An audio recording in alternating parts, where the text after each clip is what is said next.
Okey, bismillahirrahmanirrahim. Kali ini saya nak tunjukkan saya punya post-trade analysis counter Bintai Kinden Corporation, di mana counter ni adalah sebenarnya counter vaksin dan dalam tempoh selepas bulan 11 hari tu, awal bulan 11 sehinggalah early of December, kita tahu counter vaksin ni agak bullish lah. Jadi saya nak tunjukkan macam mana saya capture the trend sehingga dapat profit 90%, sehingga trend tu naik sehingga 90%, 100%, dan bila saya buy on breakout, dan bila saya jual, sell into strength and sell into weakness. Okay, so pertamanya saya akan tunjukkan dulu saya punya brokerage statement. M+, okay, jika dilihat sini pada 12 bulan 11 saya buat initial purchase. Ini saya selalu nyatakan, saya suka toe into the water punya approach. Saya beli sikit-sikit, bila trade tu jadi baru saya tambah position. Okay, pertama saya beli dengan harga dekat 5,000, 4,900 pada 12 hari bulan 11, and then saya beli 19 hari bulan 11 lagi position, menjadikan total saya punya purchase dalam RM8,000 lah, dalam RM7,000, ringgit, 7,800, RM8,000 lah. Okay, and then bila dia dah move, saya suka sell into strength, di mana kita nak lock dulu profit, dan saya jual separuh position pada 27 bulan 11, and then saya jual lagi bila dia naik pada 3 bulan 12 ni lebih kurang 50% profit, and then saya let it run until 100%. Cuma saya tak dapat capture yang saya tak dapat jual semasa 100% punya profit tu. Sebenarnya saya dah queue, cuma tak dapat. Tak apalah, rezeki kita. That's why dalam trading ni, psychologically, kalau kita dah ambil profit awal, separuh of the position, kita lebih tenang untuk biarkan dia run. Dan sekiranya dia turun balik, kita boleh je terus jual dan kita masih dapat capture quite a huge profit lah.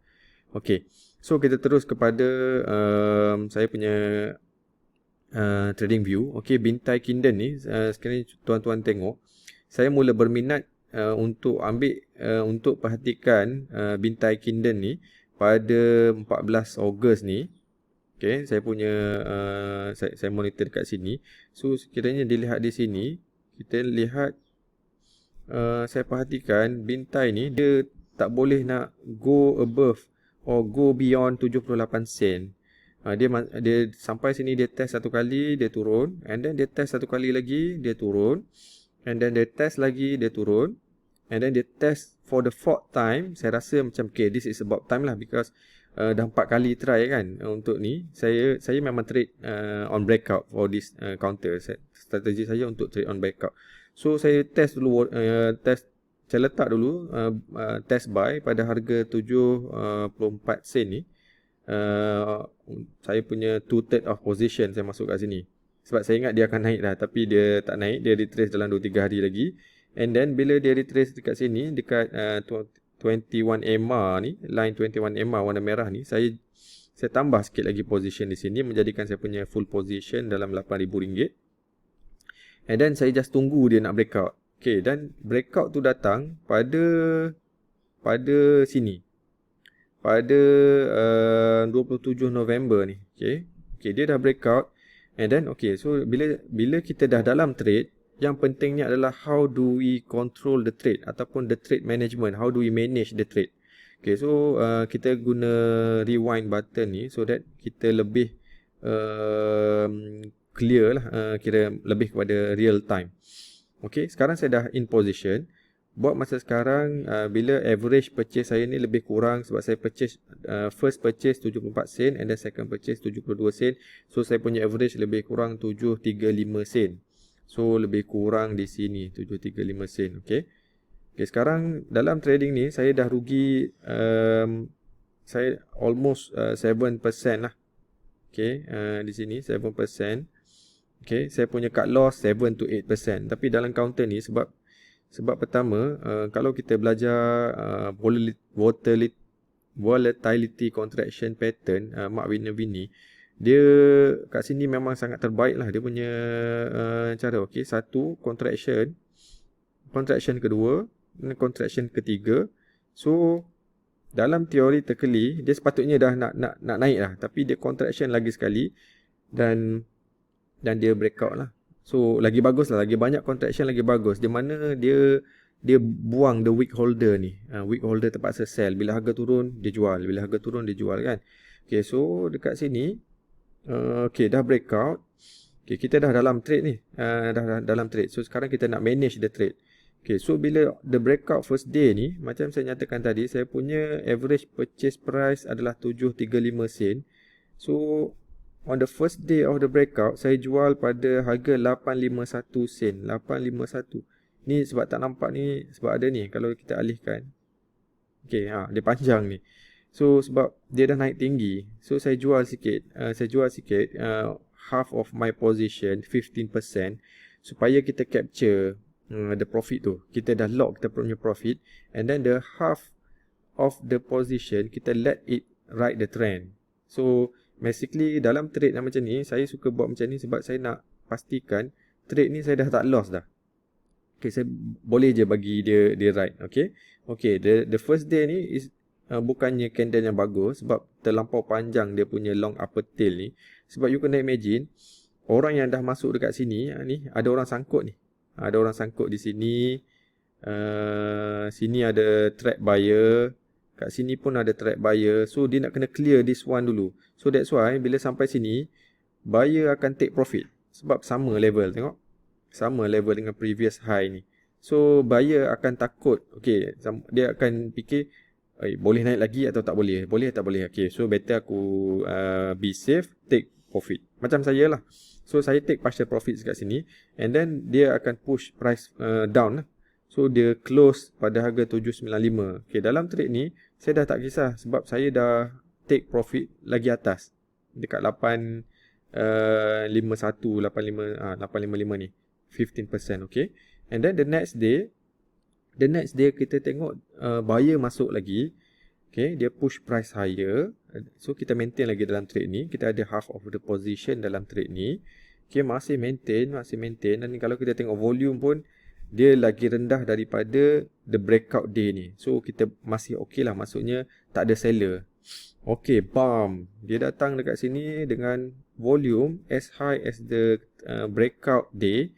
Dan mencapai dekat sini, dia dah naik sebanyak berapa persen ni? Sekejap.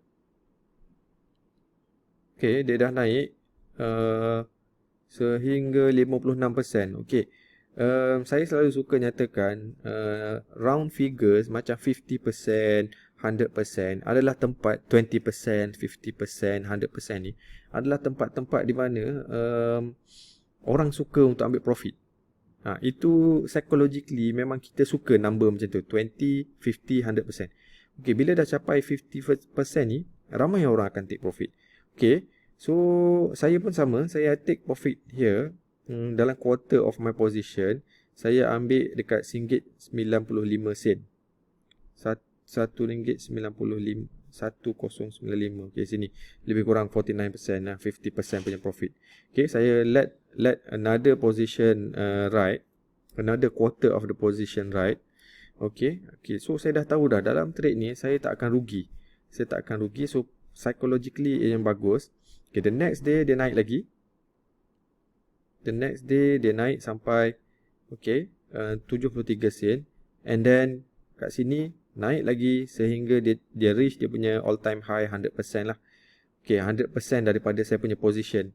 So semasa kejadian ni, saya memang queue dekat sini RM1.50.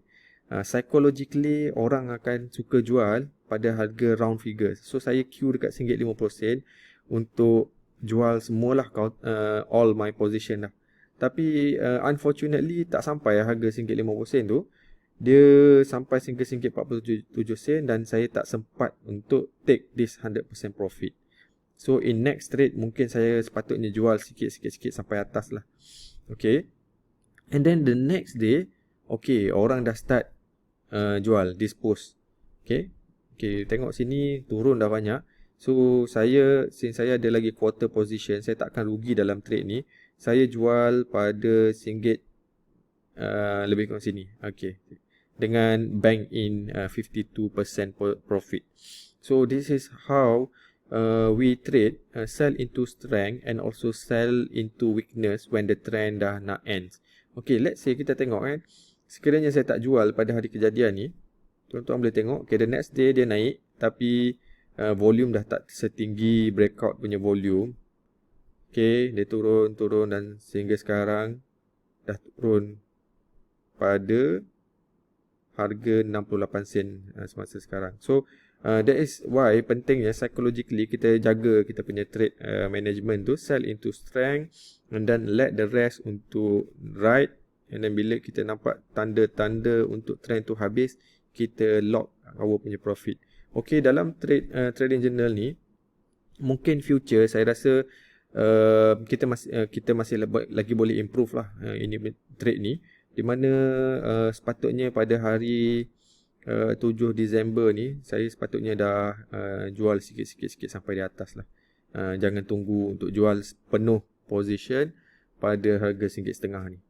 Okey, itu saja konsep yang digunakan dalam trade bintai Kinden ni, yang sepatutnya kita dapat 100% profit, tapi saya jual dengan kurang lah daripada 100% profit. Okey, itu saja. Terima kasih.